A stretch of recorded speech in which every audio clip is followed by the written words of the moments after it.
Nagtapos ang Season 1 ng The All-Devouring Whale sa isang post-credit scene na tila may aabangan. Yung cliffhanger? Grabe, promise! Mas intense, mas malalim at mas epic ang darating na Season 2. Ngayon, sisimulan na natin ang Season 2 ng Chinese manhwa ng The All-Devouring Whale. Kaya stay tuned, sit back and relax. Habang nanonood, simulan na natin. Kung ready ka na, let's devour Season 2 together. Nagsisimula ang chapter mga lods sa isang senaryo na si Miss Bai ay kinakausap si Lu Fang at sinabi na, "Hoy manyak, kanina ka patahimik ka? Magsalita ka nga dyan. Anong plano mo? Anong susunod na plano?" Biglang pinatigil niyang Master Bai si Miss Bai at sinabi na, "Sa tingin ko, kailangan muna niyang mag-isip ng kaunti. Mukhang nahihirapan siya magdesisyon dahil sa nakaraan ni Leader Fang." Sa inner self naman ni Lu Fang ay kinakausap siya ng demon na nasa loob niya at sinabing, "Nagugutom na ako, wala bang makakain dyan?" At nakita ng demon na sina Young Master Bai at si Miss Bai ay mukhang masarap. Kaya nag-activate ulit ito at sinabing, "Tingnan mo, ang ganda ng babaeng yan. Dali, gusto ko siyang lasapin agad." Kasabay nito, ging kontrol ng demon ang katawan ni Lu Fang. Mabilis siyang lumapit papunta kay Young Master Bai. Pagkalapit, sinipsip niya ang yin energy nito at biglang nagulat. What the heck? Anong yin energy na ito? Biglang nagulat naman sina Young Master Bai at Miss Bai sa action ni Lu Fang na nakalayo agad at tinakpan ng bibig at bumagsak siya sa lupa. Napawika si Iwi Master Bai na, "Anong nangyayari sa'yo, Lu Fang?" Napawika din sa Miss Bai na, "Anong pinigagawa mong manyakis?" Sa isipan ni Lu Fang habang nakatumba sa lupa ay, "Walang hiyang demon nito. Nakontrol na naman niya ang aking katawan." Hush! Sa loob ng kanyang inner self ay nagsalita ulit ang demon ng, "Akala ko babae yun. Mukhang babae naman. Pero bakit lalaki?" Habang nagugulat si Lu Fang sa pinagsasabi ng demon ay bumalik sa realidad. Nakatayo na si Lu Fang at sinabi na, "Pasensya na, sumakit lang ang aking tiyan. Tinatawag na ata ako ng kalikasan. Saglit lang at ako'y magbabawas lang." Napawika naman si Miss Bai na, "Yikes! Kaiba mo." Nakalayo na si Lu Fang at nagtago siya sa likod ng malaking punong kahoy. Kinausap ni Lu Fang ang demon sa kanyang katawan na, "Huwag mong akong kontrolin. Gusto kitang makausap, demon." Nagsalita ang demon at nagsabi ng, "Gusto mo akong makausap? Sino ka sa tingin mo, ha? Hampas lupa." Biglang may isang glowing red na pumalibot sa leeg ni Lu Fang at nagulat siya sa nakita. Nagsalita ang demon ng, "Maghanap ka ng aking makakain. Dalian mo." Habang makikita natin mga lods na hirap si Lu Fang sa parang binding ritual naging cast ng demon sa kanya. Napasabi na lang si Lu Fang na, "Sobrang sakit naman nito habang umuubo. Mukhang dito ata ako mamamatay ah. Ganito kaya namatay si Feng Mangliu tulad nito? Kailangan kong makahanap ng paraan upang makawala sa spell ng demon na ito." Napasandal na lamang sa puno si Lu Fang at sinabi na, "Sandali lang, kumalma ka, pakinggan mo ko." At pinakawalan na si Lu Fang sa spell matapos nito. "Ang aking pag-iisip ay mukhang may problema na ata. Matapos mo akong muntikang lagutan ng hininga. Maaari mo bang ipaalala sa akin ng dati nating pag-uusap kung maaari sana?" Napahingal ng malalim ang demon at sinabing, Mukhang nakalimutan mo lahat ng ating pag-uusap pa. Kahit isa, wala kang matandaan. Wala akong kailangan na sabihin sa iyo patungkol sa ating pag-uusap. Kailangan mo lang sundin ang aking mga pinag-uutos. Dalhan mo ako ng makakain. Dalian mo." Sumagot naman si Lu Fang, "Ha? Anong pagkain ang ibig mong sabihin sa pagkain ay nga babae?" Sagot ng demon, "Oo nga, fresh young women." Napatanong naman di Lu Fang na, "Ha? Mga yin energy lang ng mga babae yung kinakain mo? Wala nang iba?" Sumagot ang demon ng, "Anong gusto mong iparating?" "Oo, yin energy ang aking kinakain. Wala nang iba." Lu Fang said, "Yun lang ba? Pag kinunan mo ba sila ng yin energy, walang masamang mangyayari sa kanila matapos mong kunin ng yin energy nila?" At biglang nagalit na ang demon kay Lu Fang. "Sobrang dami mong tanong sa akin. Tumigil ka na katanong. Hindi na ako natutuwa. Mukhang gusto mo atang maubos ang iyong swerte ngayon. Mukhang pag ako na ang mag-take over sa katawan mo para makakain ako ah." Nahihirapan na pumayag si Lu Fang na, "Oo na, payag na ako sa gusto mo. Hahanap lang ako ng iyong makakain sa lalong madaling panahon. Pero sana naman unawain mo ang aking kalagayan ngayon. Yung kinunan mo ng yin energy panina, huwag mong kukunan ulit yun. Dapat maayos na pakikisama lang tayo dun. Masyadong malakas yun. At kung plano mo namang kunan ng yin energy ang babaeng niyang kasama, baka mamatay tayo ng maaga nun kasi kapatid niya yun. Kaya kung maaari, ikalma mo muna. Sumagot ng demon ng mukhang may problema ka na talaga sa pag-iisip o pinagloloko mo ko. Nakuha ko lahat ng yin energy niya at wala akong tinira kahit kakarampot. Malinaw naman sana sa'yo yun. Oh, mabuti kung ganun. Sandali lang.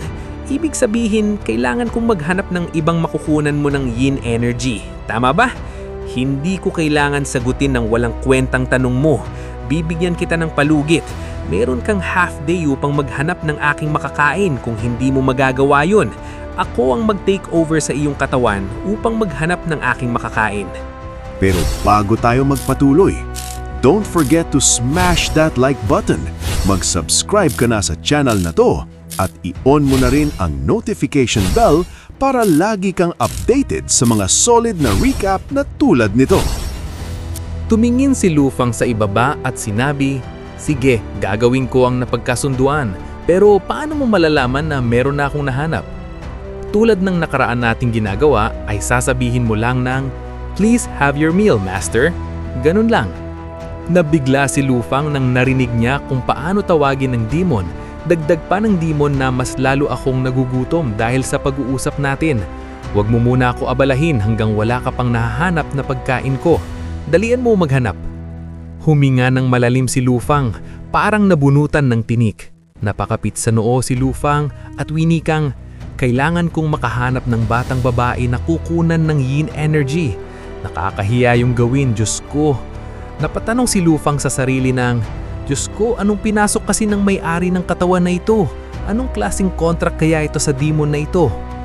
Kailangan ko nang bumalik doon at mamaya ko na lang isipin paano makakawala sa contact sa demon contract na ito. Bumalik na si Lufang kina Miss Bai at winikang, "Napakatagal mo namang bumalik, mabutit bumalik ka pa." Napahawak sa batok si Lufang at ngumiti.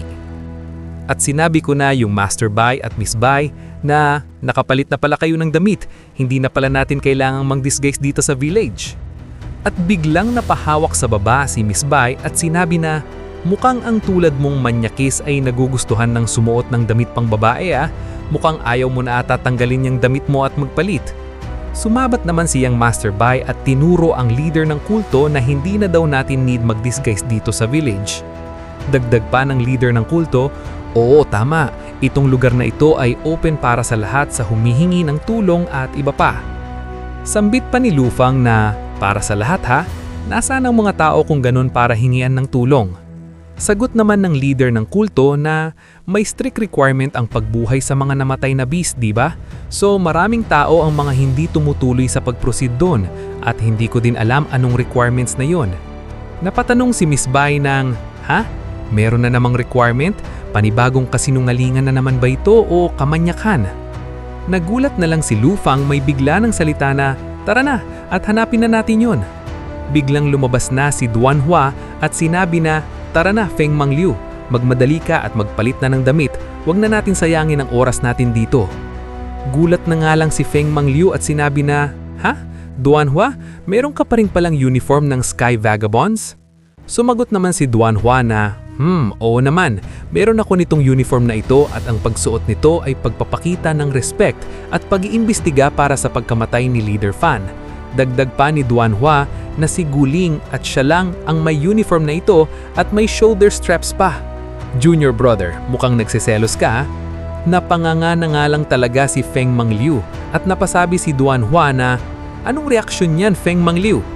Biglang ngumiti si Feng Mangliu at sinabi na, "Yun!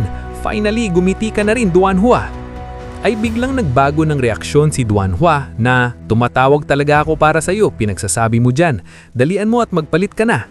Dagdag pa ni Yang Master Bai na, "Pwedeng dalian mo na, Feng Mangliu. May mga kailangan pa kayong gawin, hindi ba? Para sa investigation sa pagkamatay ng leader nyo." Gulat na gulat nang makita ni Feng Mangliu na nagagalit na din siyang Master Bai sa kanya. Tinanggal ni Feng Mangliu ang tali sa buhok niya habang binubura ang makeup sa mukha niya at sinabi, "Ito na, oh, ito na. Kayong dalawa talaga ay walang pasensya, no? Ang ikli kasi eh." Makikita natin ang face card ni Feng Mangliu mga lods, talagang sheesh. Inuho? Comment down below mga lods kung gusto nyo ng mga ganitong mga content mga lods. Makalipas ang 4 na oras na paglalakad mga lods sa kagubatan, makikita natin ang leader ng kulto na sinasabing, "Tignan nyo yun, andun yung bayan, natatandaw nyo ba? Kalahating kilometro na lang ang lalakarin at makakarating na din kayo sa entrance ng village." Humingi ng pabor ang leader ng kulto, sinabi na, "Baka pwedeng hindi na ako sumama sa inyo papunta sa bayan kasi hindi ba ninakaw ko nga ang pills na nakakabuhay ng mga namatay na beast dyan sa bayan na yan? Baka hindi kayo papasukin." Sumagot siyang Master Bai na, "Sige, hindi na namin ikaw sasama pero dito ka lang, hintayin mo kaming babalik at malalaman din natin kung totoo nga yung sinasabi mo." Lumakad na ang grupo papunta sa bayan at sinabi niyang Master Bai sa kanyang beast na Rainbow Tiger, "Durugin mo ang kanyang buto kung magtatangkang tumakas yan. Aalis na kami papunta sa bayan." Galit na galit ang beast sa leader ng kulto at sinabi, "Hindi ako tatakas, takot ko lang sa'yo." Pero bago tayo magpatuloy, don't forget to smash that like button. Mag-subscribe ka na sa channel na to at i-on mo na rin ang notification bell para lagi kang updated sa mga solid na recap na tulad nito. Habang naglalakad papunta sa bayan, sabi ni Miss Bai na casual lang ba tayo maglalakad ng ganito papunta sa kakaibang bayan na yon? Malay natin may patibong dito. Sagot naman ni Feng Mangliu na hindi naman nila gagawin yon. Ang tingin nila sa atin ay mga taong humihingi ng tulong para buhayin ang mga namatay nating mga beast. Magpanggap na lang tayo tulad ng ginawa natin nakaraan. Sa harapan nila ay isang tulay. Sinabi ni Feng Mangliu na ito na ata ang entrance papunta sa bayan pag nakatawid na tayo sa tulay. Habang tumatawid ay may isang figurang nakatayo sa unahan ng tulay. Biglang pinakita na isang babae ang nagbabantay sa entrance ng bayan at sinalubong sila ng matalim na tingin. Sinabi na andito na kayo sa bayan ng Unfated Village. Pwede ko bang malaman bakit kayo naparito? Magalang na sulagot si Feng Mangliu na, "Young lady, narinig namin sa usap-usapan na ang inyong bayan ay kayang bumuhay ng mga namatay na spirit monsters. Kaya kami naparito sa inyong bayan. Naway sana matulungan nyo kami." Sagot ng babae na, "Ganun ba? Ang mga taong mahal na mahal nila ang mga spirit monsters nila ay pumupunta talaga dito para mabuhay ang kanilang mga beast. Mukhang lahat kayo ay mahal na mahal nyo ang inyong mga beast monster, kaya hindi kayo nag-give up na humanap ng paraan para magbalik pa ang inyong minamahal na mga beast monster." Tugon naman ni Miss Bai, with pang main character ang atake, na, "Oo, mahal na mahal ko ang aking beast monster. Matagal ko na siyang kasama at hindi kayang mabuhay nang wala siya." Tugon naman ng babae sa kanila na, "Kung ganun, willing naman kayong ibigay ang inyong buhay para lang sa inyong mga beast monster?" At nang narinig iyon ni Miss Bai, ay natigilan siya. Napa-holy crap na lang talaga siya bilang tugon sa babae. Ay ngumiti na lang siya pabalik doon. Nabigla na lang nang narinig ni na Feng Mangliu, Duanhua at Young Master Bai ang sinabi ng babae at tumulo ang pawis sa mga pisngi nila. Mukhang hindi nyo kayang sagutin ang aking tanong. Ayos lang din naman, hindi naman yun ganun kahalaga. Ang Unfated Village ay kayang buhayin ang mga minamahal niyong mga beast monster. Pero may mga kondisyon nito. Napaisip si Feng Mangliu. Sabi niya sa kanyang sarili, ito na ata ang sinasabi ng leader ng kulto na requirements. At bilang tugon sa babae, ay itinanong ni Feng Mangliu lang ano ba ang mga requirements na yun.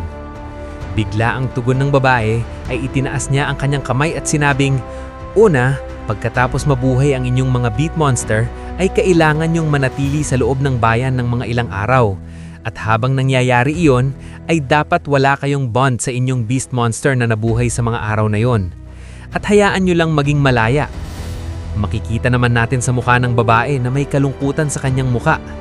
At dito na nagtatapos ang Chapter 56 mga Lods. Comment down below if gusto niyo ng mga content na ganito. Huwag kalimutang i-like ang video. Maraming salamat mga Lods! Kung nagustuhan mo ang mga video na ito ka-T-Recap, don't forget to leave a like and subscribe at i-hit mo na rin ang notification bell para updated ka sa mga bago pa natin mga video. Salamat at maasim na araw!